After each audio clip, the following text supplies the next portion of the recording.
ભાઈ ગજબ. Wow wow વાવ.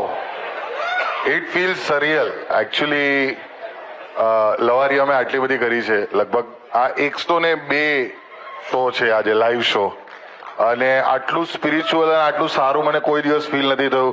કારણ કે આ લોકો ત્રણેય લવારી શરૂ થઈ ત્યારે એકબીજાને અમે ભેટ્યા, અને it is just surreal how these 3 young people are over here, and all thanks to Krishna Bhagwan. એક વાર જોરદાર તાળીઓ થઈ જાય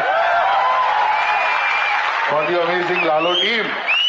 40 કરોડનો બિઝનેસ થઈ ગયો છે લાલો.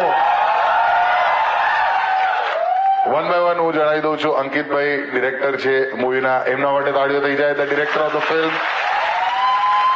અને સ્ટારકાસ્ટમાંથી લીડ કાસ્ટ આવી છે, કરણભાઈ માટે તાળીઓ થઈ જાય, અને સાથે સાથે રીવા માટે પણ તાળીઓ થઈ જાય. Everybody come on. કેમ છો? કેવું લાગી રહ્યું છે? હા સાચે ગજબ ભાઈ, બહુ મજા આવી રહી સાચે. આમ મતલબ એમ થાય છે કે પેલા એમ હતું કે મેં મનનભાઈને આવીને કીધું કે મેં તો થેન્ક યુ યાર, અમે બરોબર છે ને આવ્યા છીએ વ્યવસ્થિત જગ્યાએ, ટૂંકમાં કે આમ હાલશું ને અમે બેસીશું તો બોલી શકશું ને, કારણ કે અમારી માટે યાર ઓવરવેલ્મ હતું બહુ બધું. એમ પિક્ચર જેટલી ચાલી છે એટલા જ તમે ચાલશો ભાઈ, ચિંતા નથી. Thank you. અને સક્સેસફુલ લોકોને તો